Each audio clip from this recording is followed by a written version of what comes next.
जय शनिदेव, जय श्री राम भाइयों। नींबू से गुप्त धन, गुप्त विद्या, गुप्त शक्ति की खोज कैसे की जाती है, इसके बारे में आज हम चर्चा करने वाले हैं, विश्लेषण करने वाले हैं। अगर आपने चैनल को फॉलो नहीं किया, सब्सक्राइब नहीं किया, तो सबसे पहले चैनल को फॉलो करिए, सब्सक्राइब करिए, लाइक करिए, शेयर करिए। देखिए भाइयों, आप सब लोग जानते हैं कि जो हमारे दादा गुरु थे, उनके पास में इंद्रजाल विद्या, नारायणी विद्या, अघोरी विद्या थी। बहुत बड़े तांत्रिक विद्वान पंडित थे। तो इसी वजह से जो तंत्र शास्त्र का जो मुझे ज्ञान है, मैं आपको सही जानकारी देने की हमेशा कोशिश करता हूँ।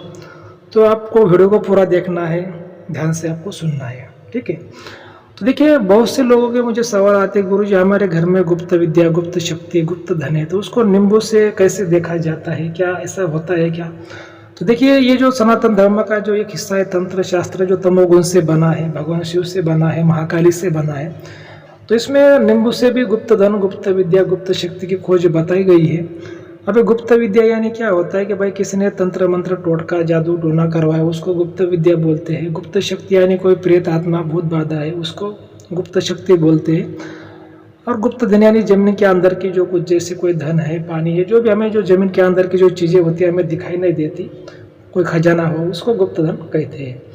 तो देखिए कि वो नींबू से कैसे देखा जाता है। देखिए, एक टोटका है, इंद्रजाल विद्या में एक टोटका आता है। ये कोई बड़ी विद्या नहीं है, मतलब विद्या तो है, लेकिन एक टोटका एक भाग है। जैसे एक किताब का जैसे एक कोई पन्ना होता है, वैसा एक भाग है इंद्रजाल विद्या का, अघोरी विद्या का। तो देखिए, इसमें क्या होता है कि जैसे मैं अभी आज आपको पूरा बताने वाला हूँ, जो प्रयोग भी कैसे करना है, मंत्र विधि क्या है, आपको मैं पूरा डिटेल में बताने वाला हूँ। थोड़ा ध्यान से आपको सुनना है। बहुत से लोगों को तंत्र शास्त्र में रुचि होती है, तंत्र मंत्र विद्या में रुचि होती है, तो उनके लिए हम हमेशा एक साधारण प्रयोग लेके आते हैं और सही ज्ञान लेके आते हैं। तो जैसे मान लो आपको ऐसा लगता है भाई आपके खेत में हो, कहीं घर में हो, कोई गुप्त धन है, ऐसा आपको डाउट है, तो आपको क्या करना है कि जो नींबू होता है, आपको जैसे वो नींबू आपको लाना है। नींबू कब आपको लाना है? तो नींबू आपको एक तो शनिवार के दिन आपको लाना है, या फिर मंगलवार के दिन लाना है, या फिर पूर्णिमा, अमावस्या, ऐसे दिन आपको नींबू लाना है, और हरा नींबू आपको लाना है, ठीक है। अब इसमें हम नींबू के आपको दो प्रयोग बताएंगे, ठीक है। जो पहला जो प्रयोग वो कैसे करना है, जो नींबू लाना है, दोनों प्रयोग में सेम दिन को ही वो नींबू आपको लाना है, लेकिन उसके प्रयोग जो है अलग अलग है। तो प्रयोग कैसे करने हैं आपको मैं बताऊंगा, और उसका जो मंत्र होता है, उसके मंत्र भी अलग अलग है, ठीक है। तो पहला प्रयोग सुनिए, उसमें क्या करना है। जैसे आपने नींबू ला लिया, ठीक है, तो नींबू लाने के बाद में फिर आपको जहाँ पे सेंटर पॉइंट है ज़मीन का, घर का हो, खेत का हो, फिर वहाँ पर आपको जाना है। नींबू आपको ऐसे हाथ में लेना है। अगर वहाँ पे कोई गुप्त शक्ति, गुप्त विद्या, गुप्त धन है, तो वो जो नींबू है आपके हाथों पे नाचेगा और हिलेगा, ठीक है। अपने आप वो हिलना चालू कर देगा। कभी कभी छोटा सा भी हिल सकता है, कभी कभी ज़्यादा बड़े जोर से वो नींबू हिलना चालू कर देगा। तो देखिए, उससे पहले आपको क्या करना है, जब आप नींबू बाजार से लाते हो ना, ये प्रयोग करने से पहले आपको नींबू को अभिमंत्रित करना है। तो नींबू को अभिमंत्रित कैसे करते हैं, तो आपको नींबू एक काले कपड़े पर रखना है, उस पर हाथ रखना है, दक्षिण दिशा की तरफ आपको मुंह करना है, 1008 बार मंत्र बोलना है। तो जो मंत्र होता है भाई, वो जो गुप्त मंत्र होते हैं, ऐसे हम आपको वीडियो में सबके सामने नहीं बता सकते। वो कान में मंत्र दिए जाते हैं, फोन के माध्यम के द्वारा भी कान में दिए जाते हैं। तो स्पेशली वो किसी एक व्यक्ति को देना, उसको ही गुप्त मंत्र बोलते हैं। सबको सामने मंत्र बताना, उसको उसकी सिद्धि फिर चली जाती है, ऐसी बातें होती है। तो मंत्र तो आपको बिल्कुल फ्री में दिया जाएगा, लेकिन उसके लिए आप योग्य है क्या, आप उस प्रयोग के लिए योग्य है क्या? तो हम आपका हस्तरेखा भी देखते हैं, आपकी कुंडली भी देखते हैं सबसे पहले। अगर हमें लगा कि आप उस प्रयोग के लिए योग्य है, तो फिर आपको मंत्र दिया जाता है। लेकिन जो हस्तरेखा और कुंडली विश्लेषण का जो देखने का जो फीस होता है, वो भी आपको देना पड़ता है, जमा करना पड़ता है। उसके बाद में फिर आपका विश्लेषण हम करते हैं, हस्तरेखा और कुंडली का विश्लेषण। आप अगर उसके लिए योग्य है तो आपको मंत्र दिया जाता है। तो देखिए, ये जो प्रयोग होते हैं गुरु के आदेश पर, गुरु के सानिध्य में किए जाते हैं। ऐसे अकेले में तो बिल्कुल प्रयोग नहीं करना चाहिए, और बिना गुरु के तो नहीं करना चाहिए, ठीक है। तो देखिए, फिर ऐसे नींबू लाना है आपको बाजार से, और उसको जैसे मैंने बोला कि दक्षिण दिशा की तरफ मुँह करके आपको बैठना है, हाथ रख के काले कपड़े पर नींबू को रखना है, और मंत्र 1008 बार बोलना है। उसके बाद भी मंत्र बोलने के बाद में फिर वो नींबू पर फूंक मारने, तो नींबू सिद्ध हो जाएगा, अभिमंत्रित हो जाएगा। और फिर वो नींबू पॉइंट पे लेके ऐसा हाथ में हथेली पे लेके जाना है, तो नींबू आपके हाथों पे नाचना चालू कर देगा।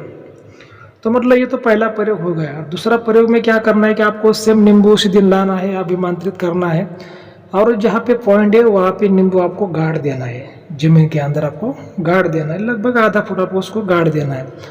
और फिर आपको उसको 3 दिन बाद आपको उसको निकालना है। अगर वो नींबू लाल हो गया, काला हो गया और सड़ गया या फिर पीला हो गया तो मानने का भाई कोई बुरी शक्ति है। अगर नींबू वैसा के वैसा ही निकला तो मानने का भाई यहाँ पे कुछ भी नहीं। लेकिन अगर नींबू बहुत ज़्यादा मात्रा में, मतलब जितना खराब होना नहीं चाहिए उतने से भी ज़्यादा खराब हो गया या फिर लाल हो गया और बहुत ज़्यादा पीला हो गया, काला हो गया, तो फिर समझने का यहाँ पे कोई ना कोई शक्ति है।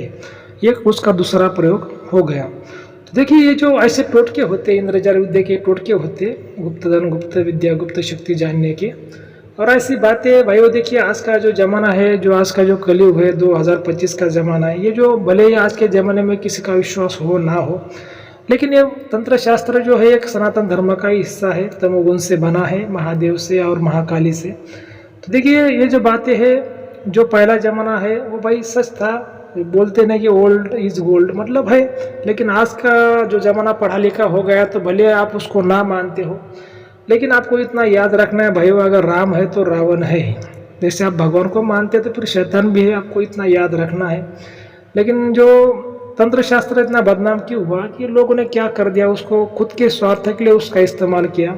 और खुद के स्वार्थ के लिए जब हम विद्या का उपयोग करते तो विद्या जल्दी चली जाती है, बार बार हम उसका प्रयोग नहीं कर सकते। हमें कभी भी प्रयोग करना है, यूज़ करना है तो दूसरों के भलाई के लिए, गरीब के भलाई के लिए, समाज के भलाई के लिए, देश के हित के लिए, धर्म के हित के लिए करना है, तब विद्या बढ़ती है और अपना भी अच्छा नाम होता है, हमें पुण्य मिलता है। ऐसी बातें होती है। लेकिन 99% लोग क्या करते हैं, खुद के स्वार्थ के लिए इसका उपयोग करते हैं। ऐसा नहीं होना चाहिए।